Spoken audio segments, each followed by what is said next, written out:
Welcome back to the deep dive. There are some movies that just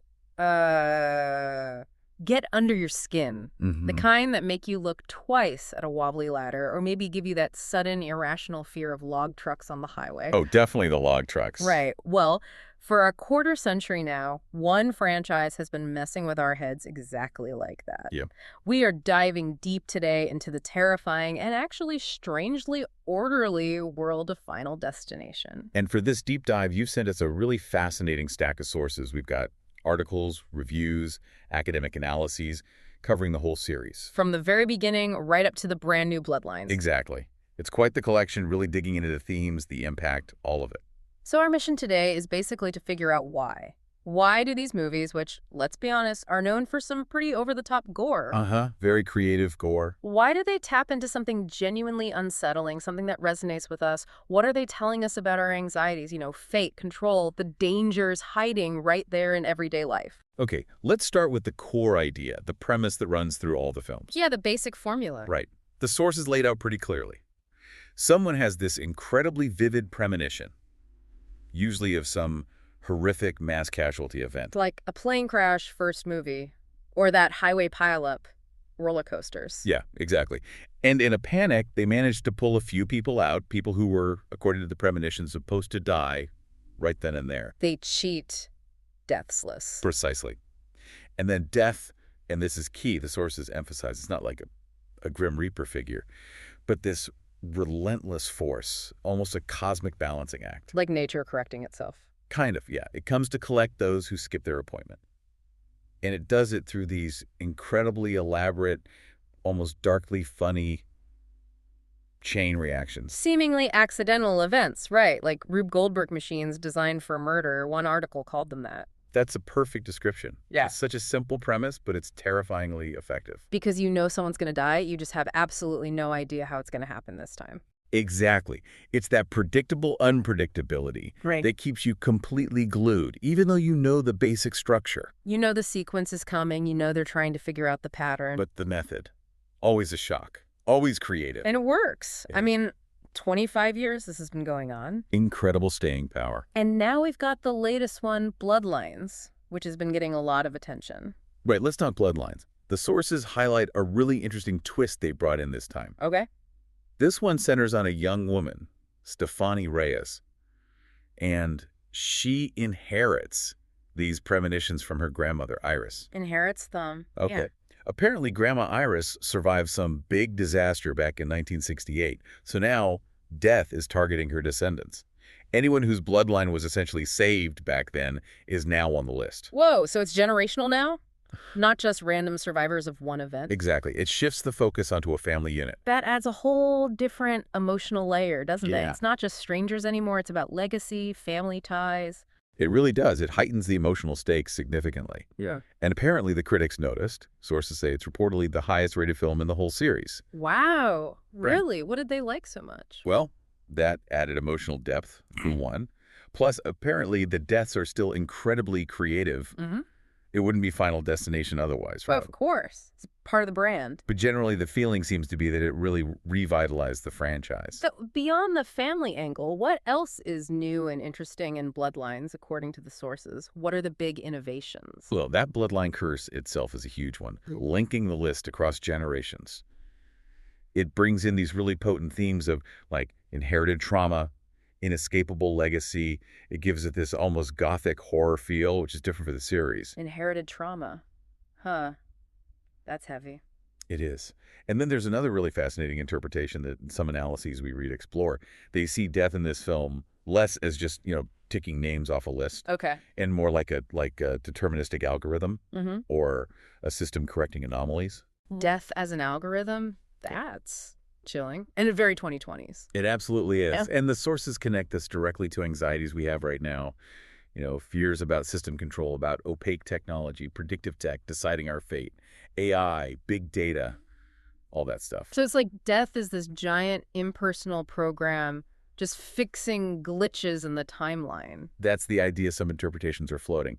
It resonates because it feels like a metaphor for these huge forces, technological, bureaucratic, that feel beyond our control today. Wow. Okay. And you can't talk Final Destination without mentioning the man himself, Tony Todd. Never. William Bloodworth. He's back in Bloodlines, right? The mysterious coroner. He is. And the articles mentioned his monologue in this one about life and death. Yeah. Apparently it was partly improvised.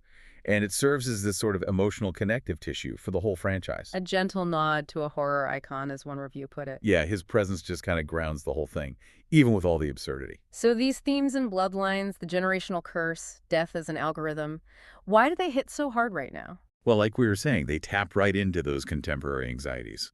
One analysis suggested seeing the bloodline curse as a metaphor for, inherited societal problems. Like what? Like climate change, maybe. Or systemic injustice. Things you feel like you're born into and are kind of powerless to stop. That feeling of being small against huge impersonal systems. Okay, I can see that. Yeah. And the algorithm. That reflects our fear of these inscrutable forces, often technological, making decisions that shape our lives. Algorithms deciding your loan application or your news feed, stuff where you don't understand the logic behind it. It makes the horror feel less like random bad luck and more like being caught in the gears of some invisible machine. Exactly. These innovations make it feel incredibly relevant, tapping into anxieties about determinism, history, and whether we actually have any real agency. Okay, wow. Let's shift gears a bit, though, to the uncomfortable reality check. Right. The movies feel so over the top, almost cartoonish sometimes in their violence. But the sources point out some really unsettling parallels in real life. Things that aren't actually that far-fetched. Absolutely. We gasp or even laugh at the movie deaths. But studies based on actual ER data, they show how common, mundane things can lead to awful accidents. Like what? What's surprisingly common? Top of the list. Ladder injuries. One source mentioned over 4,000 reported cases, just falling off a ladder. Wow. Something you do all the time. Exactly. Also things like climbing fences, even weightlifting injuries pop up frequently. And what's rare, did they say? Tanning beds. Yeah. Apparently only one injury reported recently in the U.S., according to that study. So maybe that specific movie fear is a bit overblown. Maybe. But here's the scary part you mentioned earlier. Yeah, the truly chilling stat. Analyses show a significant increase in what they call freak accidents over the last 20 years. An increase. Yeah, and they've become a leading cause of death for people under 40. And often, these things happen right at home. That statistic alone feels like it's straight out of the movies. And the sources even had specific real-world examples, right, that echo movie scenes. Oh, yeah. Amusement park tragedies are a big one. We looked at this detailed list of real accidents, specific incidents on rides like the human catapult, freefall towers, Ferris wheels. The Smiler coaster crash in the UK, that was awful. Exactly. The Verrückt water slide incident, bungee cord snapping, usually traced back to mechanical failure or, sadly, human error. And racing pileups, too. One source mentioned a superbike crash, I think it was 2025, where 11 riders were involved. 2 died. It just shows how even in a controlled environment, one thing goes wrong and it cascades into disaster. Just like the movies. So when you compare the movie deaths to real accidents... It's pretty stark. Falling objects in the films. That mirrors real construction site accidents, ladder falls, the amusement ride plots. They have direct, tragic, real-world parallels. Even the everyday objects. Yeah, like the lawnmower death in Final Destination 4, the stone through the eye. Horrifically, stuff like that. Maybe not exactly like that, but serious injuries from lawnmowers, nail guns, pool drains. It happens. So what's the link? Why do these real accidents happen? Is it just bad luck? Well, often, just like in the movie's lead-ups, it comes down to safety failures, underestimating risk, or a chain of small, seemingly minor problems that are ignored. The Swiss cheese theory. Exactly, where multiple layers of safety have holes, and just for a moment, all the holes line up and disaster gets through. And there's also this concept mentioned in the sources called normalization of deviance. Meaning? Basically, people get used to ignoring warnings or cutting corners because nothing bad has happened yet. Like the example of the Smiler coaster running again after a test car stalled. They normalize the risk. Which is exactly what happens to the characters before the premonition. They miss all the signs. Precisely. So the horror isn't just the randomness. It's the realization that so many of these real-world Final Destination moments are often preventable errors that were simply overlooked. Negligence, maybe? Ignored warnings? Just like the movies. That definitely makes you look at the films and maybe the world a bit differently. It's less fantasy, more potential reality. It adds a layer of unease, for sure. Okay, let's talk about the movie's lasting impact. Beyond just making us nervous drivers, they really seeped into the culture, didn't they? Oh, absolutely. They kind of redefined a specific corner of horror. The biggest innovation, as the academic analyses point out, was making death itself the villain. Not a person, not a monster, just death. Exactly. An abstract, invisible, everywhere all the time force. And because there's no traditional killer to focus on, the spotlight falls squarely on how people die, on the creativity of the deaths. Which brings us to their signature move. The Rube Goldberg deaths. Yes. Death is this incredibly complicated, almost artistic machine. The Bloodlines directors even called it death as filmmaking art. It's not just gore for gore's sake, it's suspenseful spectacle. Watching all the little pieces click into place, knowing what's coming, but not how. It's a whole subgenre almost. Didn't one scholar call it something like the grand slasher? Yeah, Ian Conrich. Yeah. He used that term for films where death is inevitable, super violent, and often involves these complex, simultaneous kills. He put Final Destination alongside films like Saw and Cube. What really jumped out at me from the sources, though, was this idea of death being an equal opportunity killer. Explain that. Well, unlike slashers who might target teens at camp or ghosts haunting a specific house, death in these movies uses anything, anywhere. Right, everyday objects. Exactly. A falling sign, a loose wire, a runaway bus, and it can strike you at the airport, on the highway, in your own home, at the dentist. Nobody is safe. Nowhere is safe. That's absolutely key to its impact.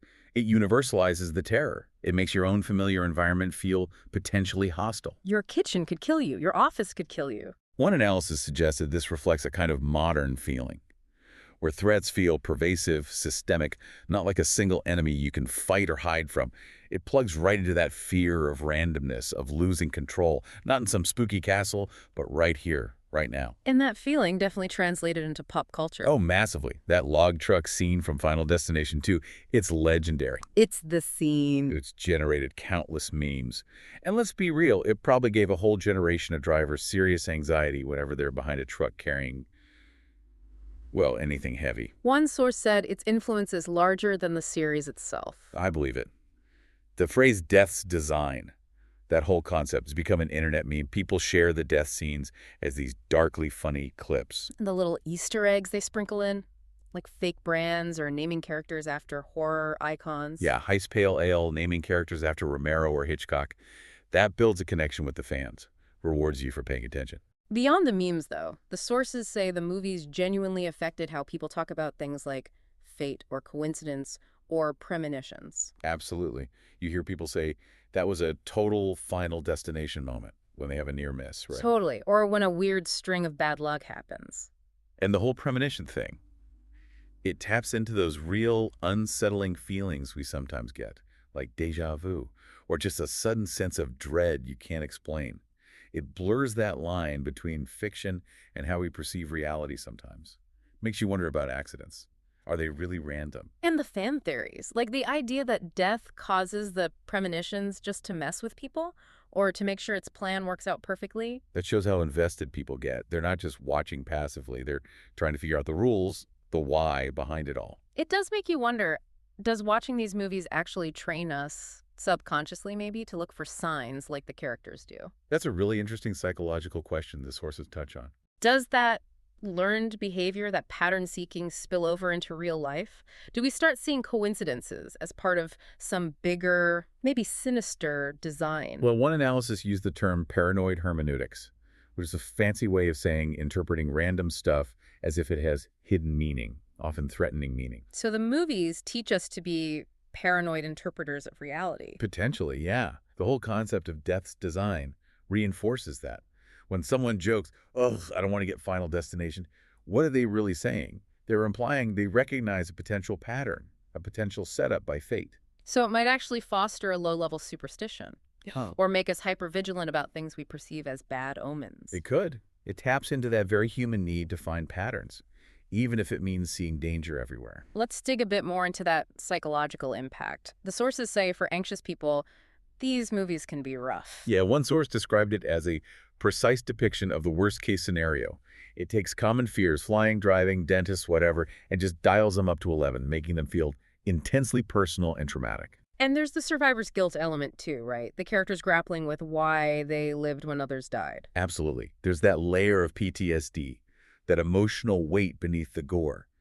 which is maybe why comparing them to other fate-driven horror is interesting. How do they stand out? Right, like compared to The Ring or It Follows. Exactly. Those films usually have a specific entity, a curse you can maybe understand or fight. But Final Destination, death is abstract, it's systemic, it's impersonal. But the results are very concrete and come from ordinary things. Precisely. It's less about who is after you and more about the inescapable how. It's a process, almost like a natural disaster, not a monster.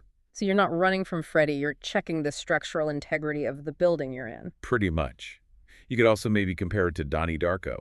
Both deal with premonitions, fate, triggered by a plane incident even. Similar setup. But the philosophy feels different.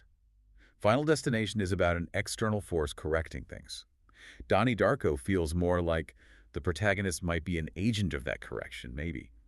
Both challenge fate, but in different ways. What about that upcoming movie, The Monkey, based on the Stephen King story? Sources mention both share a kind of morbid sense of humor about creative kills, but apparently the monkey's deaths are seen as less fun, more nasty and nihilistic, even if there's maybe a similar live-for-the-moment undercurrent. And Sandra Bullock's Premonition. While the analyses we read didn't compare it directly plot-wise, the core idea is shared, right? Having a premonition, trying desperately to change a tragic future. But Final Destination has the external villain death and those signature kills. Right. Premonition felt more focused on the psychological toll on the person having the visions. FD externalizes the threat into this relentless system. Which brings us back to that big paradox. If these movies are so anxiety-inducing, so fatalistic, why are they often called popcorn movies? Why do people find them fun? How can they possibly provide catharsis? It's the million-dollar question. And the sources offer a pretty compelling take. The movies give a reason and an explanation for meaningless deaths. They impose order on chaos. In a really twisted way, yes. Yeah. Those super elaborate death scenes. They're terrifying, sure, but they're also like these dark puzzles. For the audience and the characters trying to figure out the sequence, the trigger.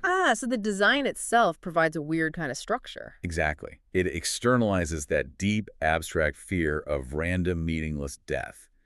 And by giving death rules, a design, a list, it makes the utterly incomprehensible feel slightly comprehensible. The chaos of real-world accidents gets contained in this fictional frame that, ironically, has logic. So watching the characters try to beat the system, even when they fail, it's like a substitute struggle against our own fear of death. That's the idea. Horror like this lets us confront that huge existential anxiety, the randomness, the inevitability, but in a controlled space. We get a temporary sense of understanding, maybe even a weird feeling of control, just by watching it play out according to rules. Looking at the core themes critically, though, the sources really hammer home the inevitability part, the futility. Yeah, one scholar we read described the films as fundamentally about avoiding suffering, not seeking pleasure. Yeah. Which makes them feel kind of bitter, paranoid, and sad underneath it all. Her point was basically, figuring out the clues doesn't really change anything in the end. Pretty much. As she put it, they might as well have stayed on the roller coaster.